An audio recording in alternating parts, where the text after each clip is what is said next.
Табиғат аясы, саксофоншы, ұзындығы тізеден төмен түскен белдемше, көзде көзілдірік және баста орамал. Бұл француздық стиль сіздерге таныс па? Аталмыш бейнеден бір жаңашылдықты байқадыңыздар ма? Бұл еліміздің эстрадасында өнер жолында талмай жұмыс жасайтын жұлдыздарымыздың бірі Ерке Есмаханның кезекті бейнебаянның түсірілімінен көрініс. Иә, әйтеуір жаңа шыққан әніне бейнебаян түсірмесе бас ауыратын әншіміз бүгінде жап жаңа жоқсың деген әнге бейнебаян түсіру жұмыстарына қызу кірісіп кетіпті. Бұл бейнебаян кішкене қазіргі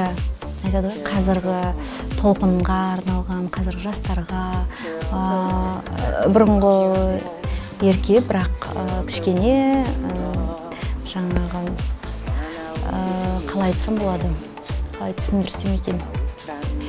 Ерекшелігі енді қазіргі кездегі киімдер, қазіргі кездегі сән, әннің де өзі бұрынғы әндеріне ұқсамайды. Сол барлығы бір-бірімен ұштасып тұр енді. Қазір бір кішкене жаңашалан сондай айта алар едім. Десек те, бейнебаяндағы образыңыз қаншалықты заманауи болмақ? Ол жерде енді жоқ, ондай ешқандай жоқ, ондай ашық шашық, қысқа, маған табиғатыма тән емес, ондай ештеңе жоқ. Бәрі жақсы, бәрі әдемі. Өйткені мен халық басқаша, қазақтың қызы ретінде өзімді елімнің еркесімін. Сондықтан да ешкімнің көңілін қалдырмай, өйтіп қалдырып, ондай бір басқа жаққа 100% ауысып кететіндей ондай емес. Тек кішкене мен жаңашаландырып, қазіргі заманауи сондай. Бір қызығы, үнемі өз ісінің мамандарымен жұмыс жасауға еті үйренген әншіміз өнер академиясының студентімен, яғни аталмыш әннің композитормен алғаш жұмыс жасап жатқан көрінеді. Десек те, әннің өзі әзірге әлеуметтік желілерге тарап үлгермеген көрінеді. Мүмкін бізге бір шумағын айтып берерсіз?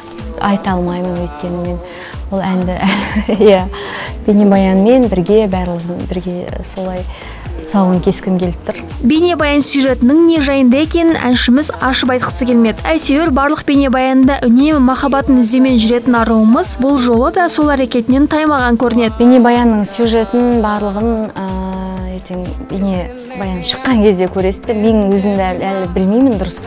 Өйткені ол режиссердің өзінің ойы, өзінің көргені, өзінің әнмен клипті бір-біріне байланыстырып, өзінің идеясы. Сондықтан мен өзімді әлі білмеймін. Ендеше бейнебаяныңыз қашан қалың көпшілікке жол тартады? Бұйыртса енді осы мамыр айының ортасынан әрі қарай бейнебаян дайын болуына байланысты тез арада шығаруға тырысамыз, осы мамыр айының ішінде болады. Олай болса, бізде кезекті жұмысыңыздың тұсаукесерін асыға күтетін боламыз.